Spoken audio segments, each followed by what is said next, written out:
Welcome to Classic Literature Free Audiobooks. Today, we embark on a journey through the Picture of Dorian Gray by Oscar Wilde, a timeless work that has inspired readers for generations. Settle in comfortably, clear your mind, and immerse yourself in the world that awaits. Now, let the story begin with the Picture of Dorian Gray. Chapter 1. The studio was filled with the rich odor of roses, and when the light summer wind stirred amidst the trees of the garden, there came through the open door the heavy scent of the lilac, or the more delicate perfume of the pink flowering thorn. From the corner of the divan of Persian saddlebags on which he was lying, smoking, as was his custom, innumerable cigarettes, Lord Henry Wotton could just catch the gleam of the honey-sweet and honey-coloured blossoms of a laburnum, whose tremulous branches seemed hardly able to bear the burden of a beauty so flame-like as theirs. And now and then the fantastic shadows of birds in flight flitted across the long tussore-silk curtains that were stretched in front of the huge window, producing a kind of momentary Japanese effect, and making him think of those pallid, jade-faced painters of Tokyo, who, through the medium of an art that is necessarily immobile, seek to convey the sense of swiftness and motion. The sullen murmur of the bees shouldering their way through the long, unmown grass, or circling with monotonous insistence round the dusty gilt horns of the straggling woodbine, seemed to make the stillness more oppressive. The dim roar of London was like the bourdon note of a distant organ. In the centre of the room, clamped to an upright easel, stood the full-length portrait of a young man of extraordinary personal beauty, and in front of it, some little distance away, was sitting the artist himself, Basil Hallward, whose sudden disappearance some years ago caused, at the time, such public excitement, and gave rise to so many strange conjectures. As the painter looked at the gracious and comely form he had so skilfully mirrored in his art, a smile of pleasure passed across his face, and seemed about to linger there. But he suddenly started up, and closing his eyes, placed his fingers upon the lids, as though he sought to imprison within his brain some curious dream from which he feared he might awake. "It is your best work, Basil, the best thing you have ever done," said Lord Henry languidly. "You must certainly send it next year to the Grosvenor. The Academy is too large and too vulgar. Whenever I have gone there, there have been either so many people that I have not been able to see the pictures, which was dreadful, or so many pictures that I have not been able to see the people, which was worse. The Grosvenor is really the only place." "I don't think I shall send it anywhere," he answered, tossing his head back in that odd way that used to make his friends laugh at him at Oxford. "No, I won't send it anywhere." Lord Henry elevated his eyebrows and looked at him in amazement through the thin blue wreaths of smoke that curled up in such fanciful whirls from his heavy, opium-tainted cigarette. "Not send it anywhere? My dear fellow, why? Have you any reason? What odd chaps you painters are. You do anything in the world to gain a reputation. As soon as you have one, you seem to want to throw it away. It is silly of you, for there is only one thing in the world worse than being talked about, and that is not being talked about. A portrait like this would set you far above all the young men in England, and make the old men quite jealous, if old men are ever capable of any emotion." "I know you will laugh at me," he replied, "but I really can't exhibit it. I have put too much of myself into it." Lord Henry stretched himself out on the divan and laughed. "Yes, I knew you would, but it is quite true all the same. Too much of yourself in it. Upon my word, Basil, I didn't know you were so vain, and I really can't see any resemblance between you. with your rugged, strong face and your coal-black hair, and this young Adonis, who looks as if he was made out of ivory and rose leaves. Why, my dear Basil, he is a Narcissus, and you, well, of course you have an intellectual expression and all that. But beauty, real beauty, ends where an intellectual expression begins. Intellect is in itself a mode of exaggeration and destroys the harmony of any face. The moment one sits down to think, one becomes all nose or all forehead or something horrid. Look at the successful men in any of the learned professions. How perfectly hideous they are, except, of course, in the church. But then in the church, they don't think. A bishop keeps on saying at the age of 80 what he was told to say when he was a boy of 18, and as a natural consequence, he always looks absolutely delightful. Your mysterious young friend, whose name you have never told me, but whose picture really fascinates me, never thinks. I feel quite sure of that. He is some brainless, beautiful creature who should be always here in winter when we have no flowers to look at, and always here in summer when we want something to chill our intelligence. Don't flatter yourself, Basil. You are not in the least like him. You don't understand me, Harry, answered the artist. Of course I am not like him. I know that perfectly well. Indeed, I should be sorry to look like him. You shrug your shoulders. I am telling you the truth. There is a fatality about all physical and intellectual distinction, the sort of fatality that seems to dog through history the faltering steps of kings. It is better not to be different from one's fellows. The ugly and the stupid have the best of it in this world. They can sit at their ease and gape at the play. If they know nothing of victory, they are at least spared the knowledge of defeat. They live as we all should live, undisturbed, indifferent, and without disquiet. They neither bring ruin upon others, nor ever receive it from alien hands. Your rank and wealth, Harry, my brains such as they are, my art, whatever it may be worth, Dorian Gray's good looks, we shall all suffer for what the gods have given us, suffer terribly. Dorian Gray. Is that his name? Asked Lord Henry, walking across the studio towards Basil Hallward. Yes, that is his name. I didn't intend to tell it to you. But why not? Oh, I can't explain. When I like people immensely, I never tell their names to anyone. It is like surrendering a part of them. I have grown to love secrecy. It seems to be the one thing that can make modern life mysterious or marvelous to us. The commonest thing is delightful if one only hides it. When I leave town now, I never tell my people where I am going. If I did, I would lose all my pleasure. It is a silly habit, I dare say, but somehow it seems to bring a great deal of romance into one's life. I suppose you think me awfully foolish about it. Not at all, answered Lord Henry. Not at all, my dear Basil. You seem to forget that I am married, and the one charm of marriage is that it makes a life of deception absolutely necessary for both parties. I never know where my wife is, and my wife never knows what I am doing.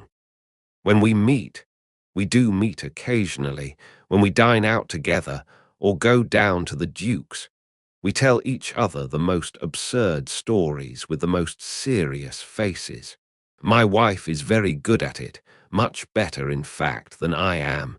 She never gets confused over her dates, and I always do. But when she does find me out, she makes no row at all.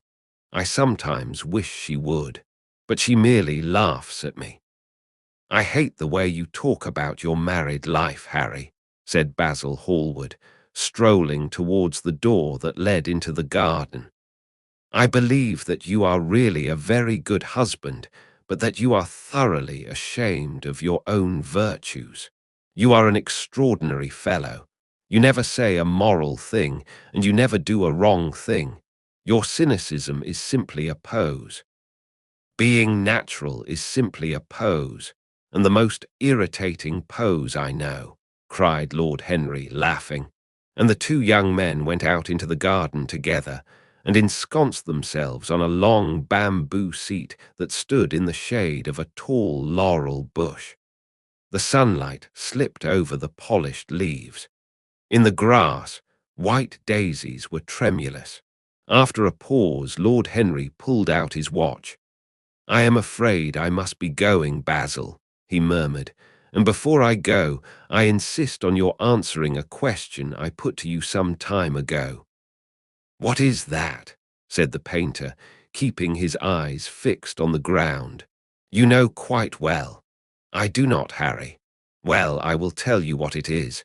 I want you to explain to me why you won't exhibit Dorian Gray's picture. I want the real reason." "I told you the real reason." "No, you did not. You said it was because there was too much of yourself in it. Now that is childish." "Harry," said Basil Hallward, looking him straight in the face, "every portrait that is painted with feeling is a portrait of the artist, not of the sitter. The sitter is merely the accident, the occasion. It is not he who is revealed by the painter. It is rather the painter who, on the colored canvas, reveals himself. The reason I will not exhibit this picture is that I am afraid that I have shown in it the secret of my own soul." Lord Henry laughed. "And what is that?" he asked. "I will tell you," said Hallward, but an expression of perplexity came over his face. "I am all expectation, Basil," continued his companion, glancing at him. "Oh, there is really very little to tell, Harry," answered the painter, "and I am afraid you will hardly understand it. Perhaps you will hardly believe it." Lord Henry smiled, and leaning down, plucked a pink-petaled daisy from the grass and examined it. "I am quite sure I shall understand it," he replied, gazing intently at the little golden, white-feathered disc. "And as for believing things, I can believe anything, provided that it is quite incredible." The wind shook some blossoms from the trees, and the heavy lilac blooms, with their clustering stars, moved to and fro in the languid air. A grasshopper began to chirrup by the wall, and like a blue thread, a long, thin dragonfly floated past on its brown gauze wings. Lord Henry felt as if he could hear Basil Hallward's heart beating, and wondered what was coming. "The story is simply this," said the painter after some time. 2 months ago, I went to a crush at Lady Brandon's. You know, we poor artists have to show ourselves in society from time to time, just to remind the public that we are not savages. With an evening coat and a white tie, as you told me once, anybody, even a stockbroker, can gain a reputation for being civilized. Well, after I had been in the room about 10 minutes, talking to huge overdressed dowagers and tedious academicians, I suddenly became conscious that someone was looking at me. I turned halfway round and saw Dorian Gray for the first time. When our eyes met, I felt that I was growing pale. A curious sensation of terror came over me. I knew that I had come face to face with someone whose mere personality was so fascinating that if I allowed it to do so, it would absorb my whole nature, my whole soul, my very art itself. I did not want any external influence in my life. You know yourself, Harry, how independent I am by nature. I have always been my own master, had at least always been so, till I met Dorian Gray. Then, but I don't know how to explain it to you, something seemed to tell me that I was on the verge of a terrible crisis in my life. I had a strange feeling that fate had in store for me exquisite joys and exquisite sorrows. I grew afraid and turned to quit the room. It was not conscience that made me do so. It was a sort of cowardice. I take no credit to myself for trying to escape. Conscience and cowardice are really the same things, Basil. Conscience is the trade name of the firm, that is all. I don't believe that, Harry, and I don't believe you do either. However, whatever was my motive, and it may have been pride, for I used to be very proud, I certainly struggled to the door. There, of course, I stumbled against Lady Brandon. "You are not going to run away so soon, Mr. Hallward," she screamed out. You know her curiously shrill voice.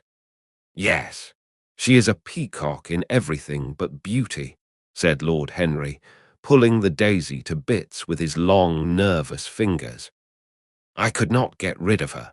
She brought me up to royalties, and people with stars and garters, and elderly ladies with gigantic tiaras and parrot noses.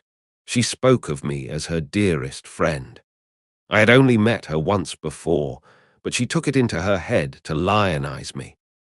I believe some picture of mine had made a great success at the time, at least had been chattered about in the penny newspapers, which is the 19th century standard of immortality.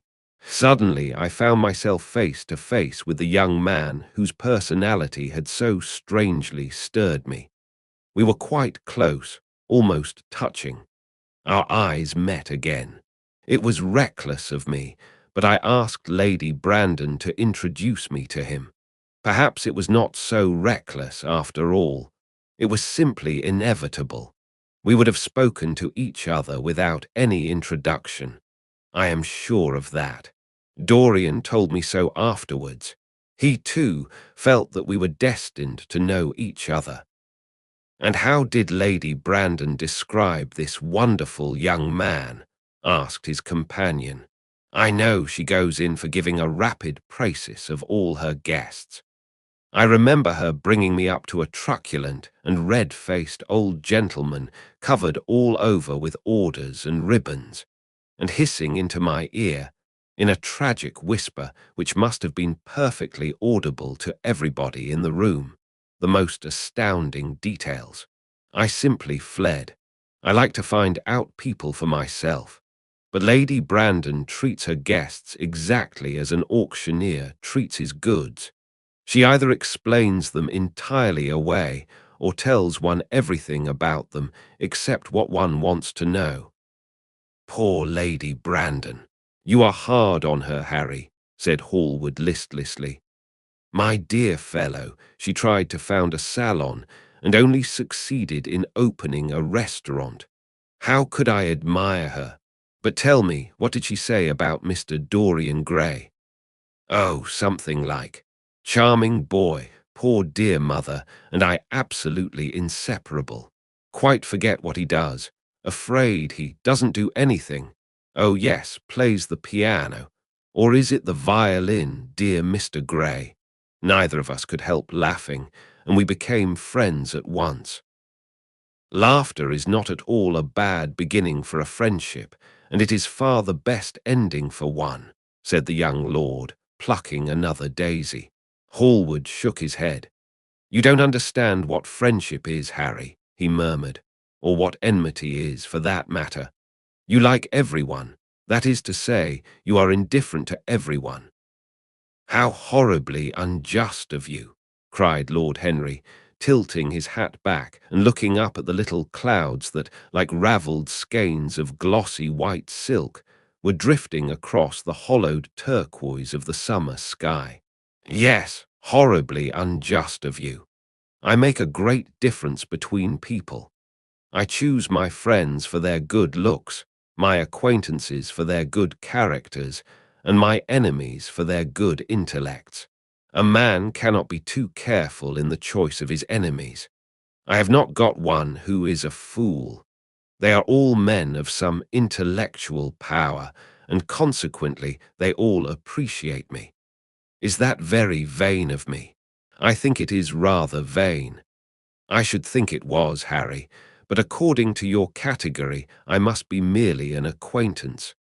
My dear old Basil, you are much more than an acquaintance. and much less than a friend. A sort of brother, I suppose. Oh, brothers, I don't care for brothers. My elder brother won't die, and my younger brothers seem never to do anything else. Harry, exclaimed Hallward, frowning. My dear fellow, I am not quite serious, but I can't help detesting my relations. I suppose it comes from the fact that none of us can stand other people having the same faults as ourselves. I quite sympathize with the rage of the English democracy against what they call the vices of the upper orders. The masses feel that drunkenness, stupidity, and immorality should be their own special property, and that if any one of us makes an ass of himself, he is poaching on their preserves. When poor Southwark got into the divorce court, their indignation was quite magnificent. And yet I don't suppose that 10% of the proletariat live correctly. I don't agree with a single word that you have said, and what is more, Harry, I feel sure you don't either. Lord Henry stroked his pointed brown beard and tapped the toe of his patent leather boot with a tasselled ebony cane. How English you are, Basil. That is the second time you have made that observation. If one puts forward an idea to a true Englishman, always a rash thing to do, he never dreams of considering whether the idea is right or wrong. The only thing he considers of any importance is whether one believes it oneself. Now, the value of an idea has nothing whatsoever to do with the sincerity of the man who expresses it. Indeed, the probabilities are that the more insincere the man is, the more purely intellectual will the idea be. As in that case, it will not be colored by either his wants, his desires, or his prejudices. However, I don't propose to discuss politics, sociology, or metaphysics with you. I like persons better than principles, and I like persons with no principles better than anything else in the world. Tell me more about Mr. Dorian Gray. How often do you see him? Every day. I couldn't be happy if I didn't see him every day. He is absolutely necessary to me. How extraordinary. I thought you would never care for anything but your art. He is all my art to me now, said the painter gravely. I sometimes think, Harry, that there are only two eras of any importance in the world's history. The first is the appearance of a new medium for art, and the second is the appearance of a new personality for art also. What the invention of oil painting was to the Venetians, the face of Antinous was to late Greek sculpture, and the face of Dorian Gray will some day be to me. It is not merely that I paint from him, draw from him, sketch from him. Of course, I have done all that, but he is much more to me than a model or a sitter. I won't tell you that I am dissatisfied with what I have done of him, or that his beauty is such that art cannot express it. There is nothing that art cannot express, and I know that the work I have done since I met Dorian Gray is good work, is the best work of my life. But in some curious way, I wonder will you understand me? His personality has suggested to me an entirely new manner in art, an entirely new mode of style. I see things differently, I think of them differently. I can now recreate life in a way that was hidden from me before. A dream of form in days of thought. Who is it who says that? I forget, but it is what Dorian Gray has been to me, the merely visible presence of this lad. For he seems to me little more than a lad, though he is really over 20, his merely visible presence. Ah, I wonder can you realize all that that means? Unconsciously he defines for me the lines of a fresh school, a school that is to have in it all the passion of the romantic spirit, all the perfection of the spirit that is Greek. The harmony of soul and body, how much that is. We in our madness have separated the two and have invented a realism that is vulgar, an ideality that is void. Harry, if you only knew what Dorian Gray is to me. You remember that landscape of mine, for which Agnew offered me such a huge price, but which I would not part with. It is one of the best things I have ever done. And why is it so? Because while I was painting it, Dorian Gray sat beside me. Some subtle influence passed from him to me, and for the first time in my life I saw in the plain woodland the wonder I had always looked for and always missed. Basil, this is extraordinary. I must see Dorian Gray. Hallward got up from the seat and walked up and down the garden. After some time he came back. Harry, he said, Dorian Gray is to me simply a motive in art. You might see nothing in him. I see everything in him. He is never more present in my work than when no image of him is there. He is a suggestion, as I have said, of a new manner. I find him in the curves of certain lines, in the loveliness and subtleties of certain colours. That is all. Then why won't you exhibit his portrait? Asked Lord Henry. Because, without intending it, I have put into it some expression of all this curious artistic idolatry, of which, of course, I have never cared to speak to him. He knows nothing about it. He shall never know anything about it. But the world might guess it, and I will not bare my soul to their shallow, prying eyes. My heart shall never be put under their microscope.